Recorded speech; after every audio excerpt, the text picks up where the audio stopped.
తమిళనాడులో ఒకప్పుడు ఎంజీఆర్ వచ్చాడు. సినిమా నుండి సింహాసనం ఎక్కాడు.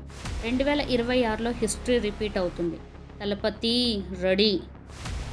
విజయ్ అన్న ఎందుకు పాలిటిక్స్లోకి రావాలి? ఎందుకంటే తమిళనాడుకి ఇప్పుడు కావాల్సిన ఒక నిజాయితీ ఉన్న లీడర్. డబ్బు కోసం కాదు, పదవి కోసం కాదు, మక్కుల కోసం నిలబడేవాడు.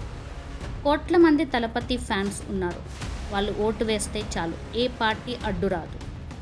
ఎంజీఆర్ సినిమాలో పేదవాడి కోసం పోరాడాడు. సీఎం అయ్యాక చేసి చూపించాడు. విజయ్ అన్న కూడా కతిథిలో రైతుల కోసం, సర్కార్లో ఓటు కోసం పోరాడాడు. రియల్ లైఫ్లో చేసింది రియల్ లైఫ్లో చేస్తాడన్న నమ్మకం మక్కులుకుంది. 2026 ఎలక్షన్స్ ఒక యుద్ధమైతే తలపతి ఒక తుఫాన్. అడ్డొచ్చినవాడు కొట్టుకుపోతాడు.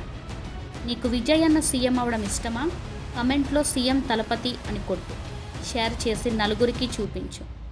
అరసియల్ నన్ వెనుం నులైల్ మకల్ కురల్ అగ నులైగిరెన్. నేను రాజకీయాల్లోకి దూరడం లేదు, ప్రజల గొంతుగా దూరుతున్నాను.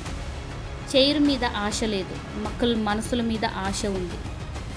విజయ్ అన్న వస్తే ఓటు కాదు, తమిళనాడు భవిష్యత్తు చేంజ్ అవుతుంది.